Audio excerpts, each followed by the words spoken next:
Yo, what's going on there, people interwebs? It's definitely that guy, and I'm here doing this dreadlock revisitation update on Kodak Black. This guy has been requested amongst most of a lot of people, and I think he has the most interesting freely formed locks in a long time on this channel. So happy to revisit this dude. Let's get right into this video.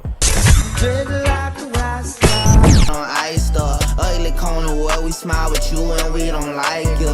Just hopped off the plane, just got out about a day ago. Everybody love me when they see me, they be like, there he go. Now I wanted to revisit Mr. Kodak Black's dreads. The last time we saw Kodak Black on this channel, his locks were looking a little bit like this right before he got locked up. Free Kodak. And basically I was saying he had China bumps, and these China bumps were formed by rubber banding his locks in a wick like manner, but he kept them rubber banded and he kept them growing out from those sections that we can see here. Now moving forward from this photo, since his release of the pen, we do see Kodak some different hair. We see Kodak with his hair still growing in these China bumps. And when they're growing from China bumps like that, you can see that they still took the shape of that little bump they had at the very beginning of the journey. Only difference is now he won't need the rubber bands anymore to kind of keep them in place.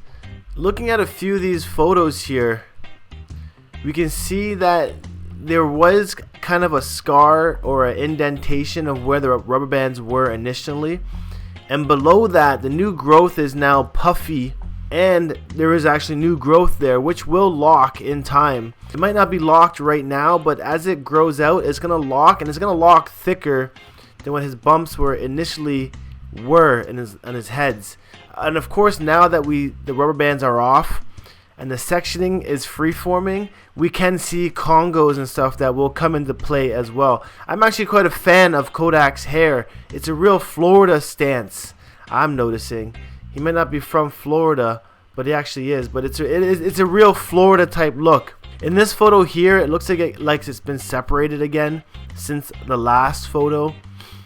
You can see the separations on his locks. The front, there's 3 big dreads. But it's definitely cool to see how these will form out, because forming dreads like this is pretty rare. You don't see too many people forming locks in this manner. Maybe kudos to Florida, they're holding it down for this. But I feel that his locks are going to come in thick and real Bob Marley like, in the fashion that he is holding the dreads these days. So of course he's got a lot of inspiration with other people in the streets with their dread game, even their teeth game as well. But again, even with his buddy here, you can see that his brethren is going to have dreads like him simply from rubber banding. And this is the wick style.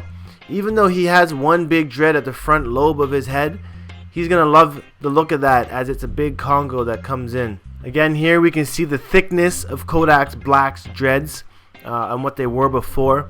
They're pretty gnarly looking dreads, to be honest, and a lot of people should grow their dreads thick like this. Kodak is holding it down and representing for that nation of dreadlock confidence, because it takes a lot of confidence to pull your hair out like this into public. But with all due regards, they will go into some proper dreads later. And what is happening here?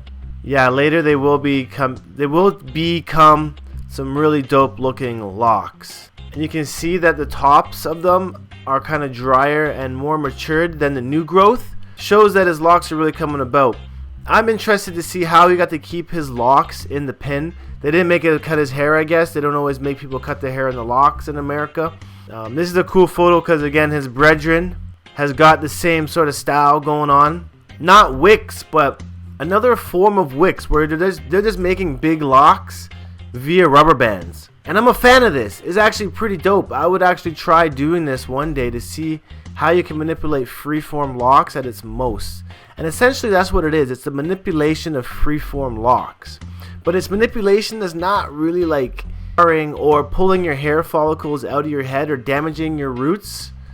So it's an interesting way to freeform. And as we can see, since he's been out, he's got lots of pictures, lots of things happening in his life. Once he's now back to the money, looks like he put on a little bit of weight in the pen as well. Photos like this, we are seeing that his hair is coming about, probably at the about 2-year mark right now.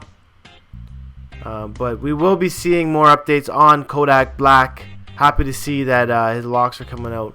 Photos like this, we can see the back of his locks, real thick. Counting that money. Eyes on the cash, though. And lastly here, you do put on a lot of weight in the pen. I keep messing that up, but whatever. But yeah, Kodak Black's dreads definitely are growing. And if they're not wicks, what would these be considered? Because it's just like rubber banded, but for them to become wicks, he's going to have to rubber band them together. But maybe it's just another form of wicks. The Bantu knot wick formation. China bump wick. I don't know. I'm going to sign off. Make sure you guys check out my daily vlogs. Links in the description. And I'll see you guys at 4:20 for the live stream. So until then, peace out. One love. Nine Nation salute. I'll see you in the next video. I'm out of here. Peace.